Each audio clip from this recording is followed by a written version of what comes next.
नमस्कार प्रिय छात्राओं, आज आपकी क्लास एमए उत्तरार्ध में द्वितीय प्रश्न पत्र यानी आधुनिक काव्य में पाठ्यक्रम में निर्धारित अज्ञेय, जिनका पूरा नाम हीरानंद वात्स्यायन अज्ञेय है, सच्चिदानंद हीरानंद वात्स्यायन अज्ञेय है, उनके द्वारा लिखित असाध्य वीणा जो आपकी पाठ्यक्रम में निर्धारित की हुई है, उसकी मूल संवेदना पर हम आज बात करने वाले हैं। तो आइए प्रारंभ करते हैं। अज्ञेयकृत असाध्य वीणा जो एक लंबी कविता है, उसकी मूल संवेदना पर आज हम बात कर रहे हैं। अज्ञेय जी की कविता असाध्य वीणा आंगन के पार द्वार उनके प्रमुख संकलन में संकलित है। इस संकलन में कविता के 3 खंड हैं, यानी 3 कविताएं उसमें संकलित हैं। पहली है अंतः सलीला, दूसरी है चक्रांत सलीला और अंतिम और तीसरी है असाध्य वीणा। असाध्य वीणा का रचना काल रमेश चंद्र शाह के अनुसार जून 1961 है। प्रयोगवाद और नई कविता के पुरोधा अज्ञेय जी यूँ तो साहित्य की सभी विधाओं में अपनी लेखनी चलाते रहे, किंतु उनकी विलक्षण प्रयोगशील प्रवृत्ति का परिचय उन्होंने अपनी कविता के क्षेत्र में ही दिया है। साहित्यिक सृजन के क्षेत्र में एक साथ एक कवि, कथाकार, आलोचक, संपादक और व्यावहारिक जगत में फोटोग्राफी, पर्वतारोहण आदि जैसी रोमांचकारी कार्यों में भी आपकी विशेष दक्षता रही है। अज्ञेय वैसे भी प्रयोगात्मक अभिव्यक्ति वाली छोटी कविताओं के लिए जाने जाने वाले कवि माने जाते हैं, किंतु एक लंबी कविता यानी असाध्य वीणा लिखकर उन्होंने अपनी इस अद्भुत प्रतिभा से भी हमें परिचित कराया, यानी अपने कवि प्रातिभ को और अधिक विस्तार दिया। असाध्य वीणा एक जापानी पुरा कथा पर आधारित है, जो मूल रूप से आको कुरा की पुस्तक द बुक ऑफ टी में टेमिंग ऑफ द हार्प शीर्षक से संग्रहित है। हम इस कविता की कथात्मक भूमि और उसके दार्शनिक पक्ष पर भी बात कर लेना आवश्यक समझते हैं। यह कविता और इसकी मूल कथा मूल रूप से बौद्ध धर्म के एक संप्रदाय जैन यानी ध्यान संप्रदाय से ली गई है। बहुत अधिक विस्तार की आवश्यकता नहीं है। ये मानता है कि सत्य का ज्ञान ही आत्मज्ञान है, जिसे बाह्य आडंबर और मात्र पुस्तकों से प्राप्त नहीं किया जा सकता, वरन उसके व्यावहारिक पक्ष पर जिसने अधिक बल दिया है। किरीटी तरु एक परम सत्य का ही प्रतीक है। संगीत उस सत्य की अभिव्यक्ति कही जा सकती है। अभी हमने किरीटी नामक वृक्ष की बात की। किरीटी नामक वृक्ष उत्तराखंड के गिरि प्रांतर के घने वन में उगते हैं, जिससे इस वीणा को निर्मित किया गया है। वज्र कीर्ति का संपूर्ण जीवन इसे बनाने में समाप्त हो गया, लेकिन अपने जीवन में जीते जी वह इसे बजा नहीं पाए, यानी यह वीणा असाध्य रह गई। इसी से इसका नामकरण भी किया गया है असाध्य वीणा। अज्ञेय जी ने इसे भारतीय संदर्भों से जोड़कर हिंदी पाठकों के लिए सर्वग्राह्य बना दिया है। राज दरबार के सभी गुणवंत कलावंत इसे साधने में जब अक्षम और असफल रह जाते हैं, तब राजा के द्वारा एक सच्चे साधक की तलाश में दूर दूर से सभी को आमंत्रित किया जाता है और उन कलामर्मज्ञों में केशकम्बली प्रियंवद नामक साधक इसे बजाने में सफल हो पाता है। वीणा से निसृत झंकार या स्वर लहरी में सबको अपने अपने रुचि और अभिप्सा के अनुसार उसमें से ध्वनि से कुछ एक प्रकार से ग्रहण करने के लिए मिलता है। विराट और दिव्य पवित्र वृक्ष से निर्मित वीणा को साधना एक दुष्कर कार्य था। यहाँ अब हम इस कविता की प्रारंभिक, ये कविता पूरी तरह से नाटकीय, बहुत प्रभावपूर्ण आधार लिए हुए है। तो यहाँ हम इस कविता के प्रारंभ यानी जो उसको थोड़ा हमें समझने में सुविधा देती है, तो हम उसके प्रारंभ पर थोड़ी सी बात कर लेते हैं और कविता का जो मूल पाठ है उस पर आते हैं।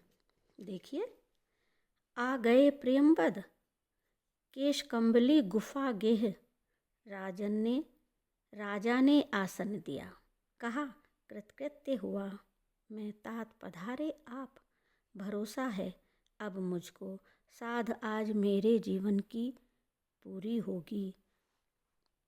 सभी की उत्सुक आंखें एक बार वीणा को लख टिक गई प्रियंवद के चेहरे पर। यह वीणा उत्तराखंड के गिरि प्रांतर से घने वनों में, जहाँ व्रत करते हैं व्रतचारी, वज्र कीर्ति ने मंत्रपूत जिस अति प्राचीन किरीटी तरु से इसे गढ़ा था, उसके कांधों में हिम शिखर रहस्य कहा करते थे। अपने कांधों पर बादल सोते थे। उसकी करिशुंडों सी डालें हिम वर्षा से पूरे वनयूथों का कर लेती थी परित्राण। कोटर में भालू बसते थे। केहरी उसके वलकल से कंधे खुजलाने आते थे। जड़ उसकी पहुँची थी पाताल लोक, उसकी गंध प्रवण शीतलता से फण टिका नाग वासुकी सोता था। ये एक प्रकार से उस वृक्ष की भव्यता का, दिव्यता का, अलौकिकता का वर्णन करने के लिए यहाँ प्रारंभ में कवि ने इस प्रकार वर्णन किया है। तो यह विराट और दिव्य पवित्र वृक्ष से निर्मित वीणा को साधना बहुत ही दुष्कर कार्य था, जिसके लिए बौद्धिक आध्यात्मिक कौशल अपेक्षित था। बड़े बड़े दमखम वाले गर्वोन्मत्त साधक वादक की योग्यता पर एक प्रकार से यह वीणा प्रश्न चिन्ह और चुनौती बनी हुई थी। यहाँ हमें बिहारी की वो पंक्तियाँ भी याद आती हैं जिसमें उन्होंने कहा है, नायिका के रूप और सौंदर्य का गत्यात्मक और निरंतर परिवर्तनशील सौंदर्य के चित्रण करने से संदर्भित यह दोहा, जिसकी जो दूसरी पंक्ति है वो भी यहाँ पर पूरी तरह हमें चरितार्थ होती लगती है। भय न केते जगत के चतुर चितेरे क्रूर, यानी कोई भी चतुर से चतुर व्यक्ति भी इस कार्य को करने में सफल नहीं हुआ। कुछ इसी प्रकार की भूमिका यहाँ भी हम देखते हैं। इसी से इसका नामकरण हुआ असाध्य वीणा।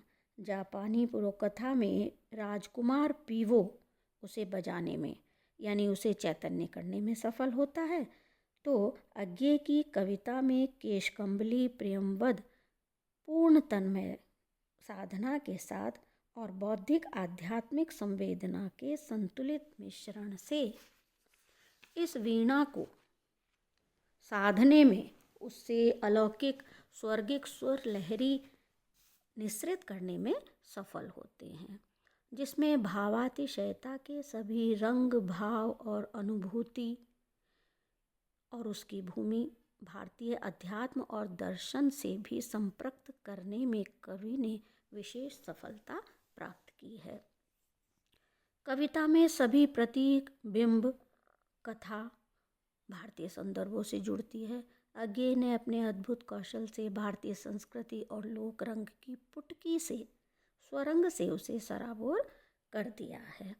असाध्य वीणा से स्वर झंकार तभी संभव है जब वादक वृक्ष किरीटी के सानिध्य में उन सभी वन्य प्राणियों के देय और निर्माता वज्र कीर्ति की तन्मय भावभूमि को स्पर्श कर पाए और वो तभी संभव है जब वह बाहरी आडंबर और अवरोध से मुक्त होकर, यानी छल स्वार्थ के कवच आवरण को भेद कर स्वयं को ईश्वरोन्मुख यानी बाहर से भीतर की यात्रा की ओर प्रयाण करे।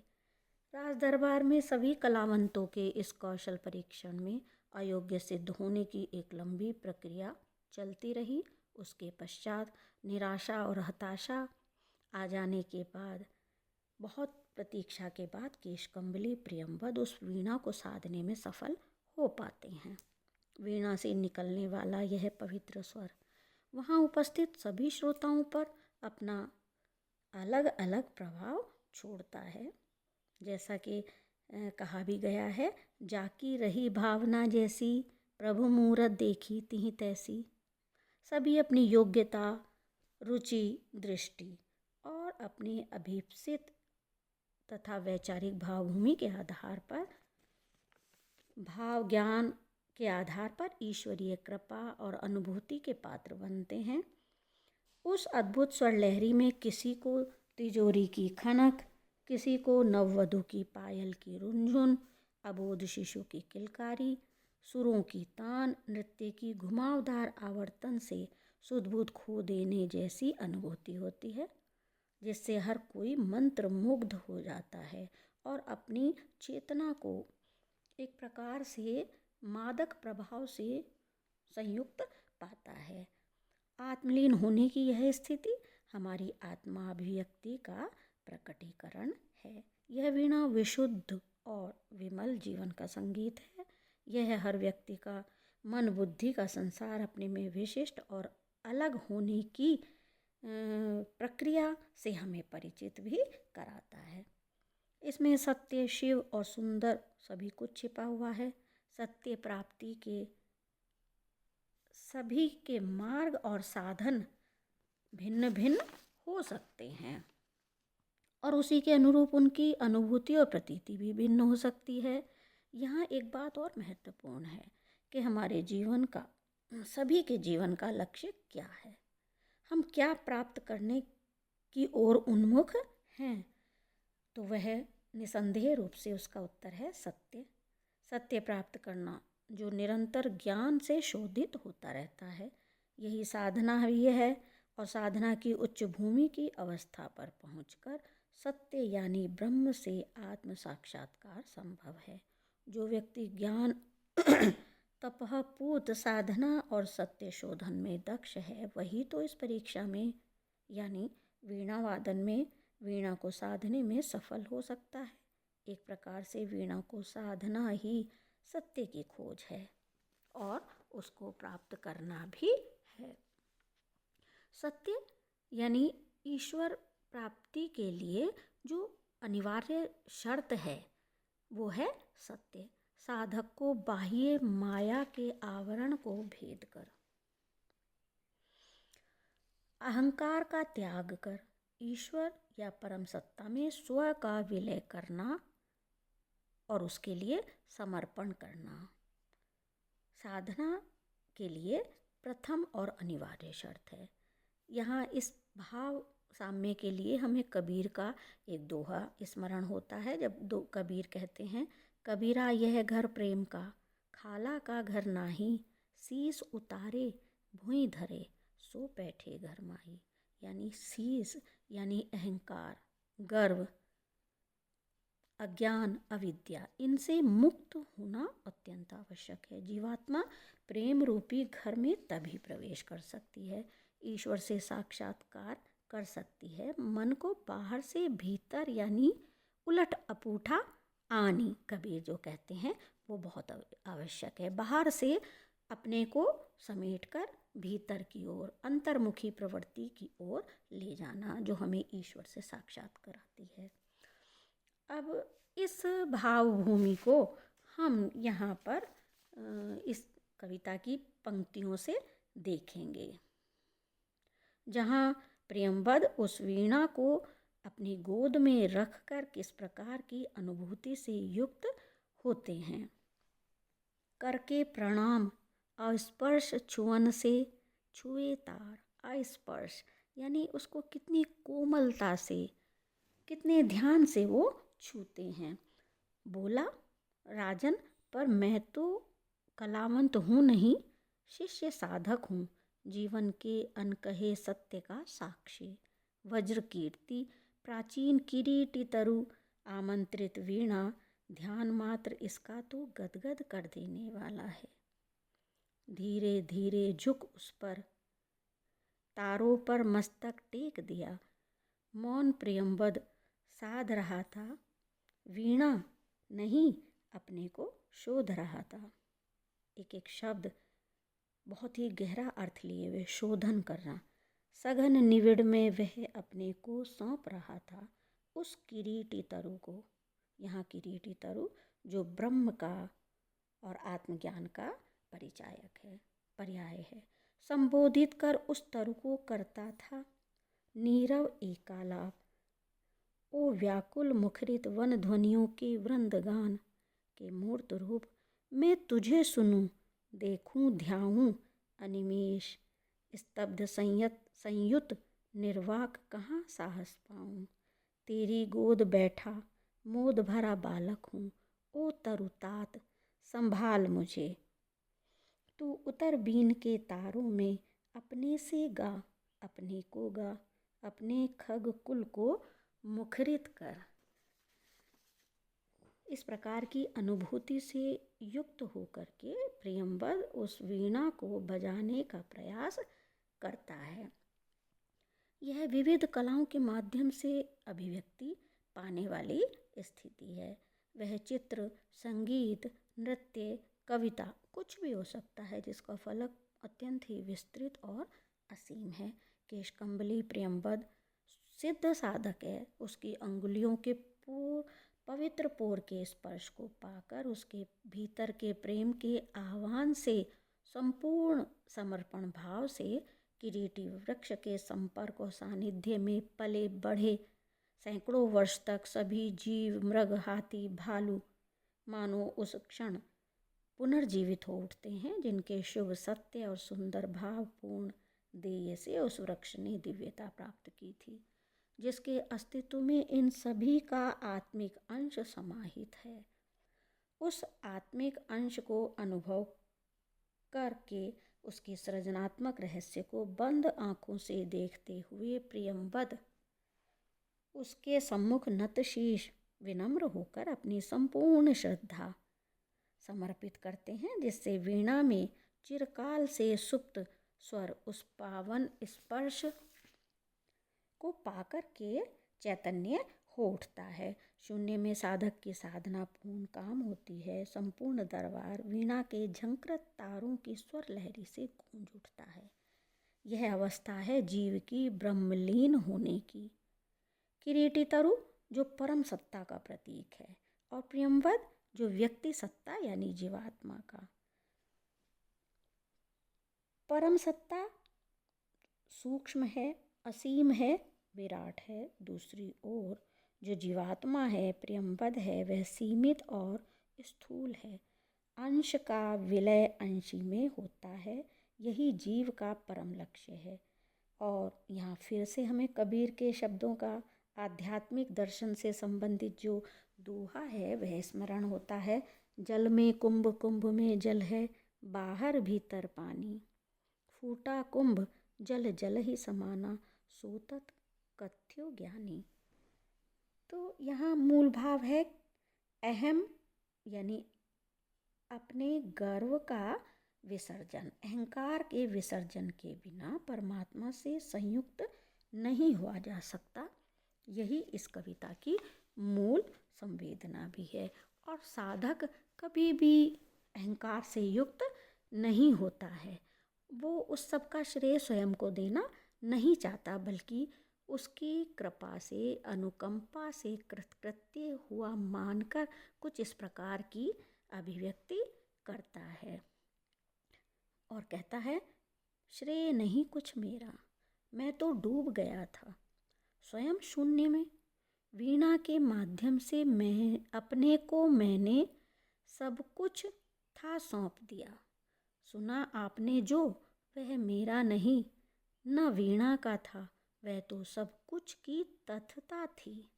तथता एक शब्द, महाशून्य वह महामौन, अविभाज्य, अनाप्त, अद्रवित, अप्रमेय, जो शब्दहीन सब में गाता है। किसी कवि ने कहा भी है, सूर ने कहा भी है कि उसकी अनुभूति तो गूंगे के गुड़ के समान है। तो यहाँ एक प्रकार से हम ये कह सकते हैं कि असाध्य वीणा में सर्जना के गहन और विशिष्ट संवेदना स्तर संकेतित हैं। इस पर बौद्ध दर्शन का प्रभाव भी स्पष्ट दिखाई पड़ता है। जो एक शब्द है तथता, तथता शब्द है यानी बाहर से भीतर की ओर की यात्रा, परम सत्ता की से मिलन का जो एक शून्य में कैवल्य की स्थिति है वह तथता है। असाध्य वीणा जीवन का प्रतीक है। हर व्यक्ति उससे अपनी भावना, रुचि, योग्यता के अनुरूप अनुभव ग्रहण करता है और यही सत्य की प्रतीति करना भी है, जो हमारे जीवन का लक्ष्य है। जीवन की जटिलताओं से उबरने का सहज तरीका है। सच्ची साधना भी तभी संभव है, कला में तल्लीन होना पड़ता है, खुद को खो देना पड़ता है। विशाल किरीटी तरु जिसमें हिम शिखरों का रहस्य है, जिसकी जड़ें पाताल लोक में हैं, जिसमें अतल रस है, जीवन का रस है, झरनों का संगीत है, बूंदों की टप टप है, शावकों का चिहुकना है, महुए का टपकना है, गडरिए की बांसुरी है, सभी कुछ है। तो वह एक प्रकार से जीवात्मा को परमात्मा से मिला देने का एक क्रम हमें असाध्य वीणा के माध्यम से दिखाई देता है। और आज के लिए इतना ही। इन शब्दों के साथ धन्यवाद।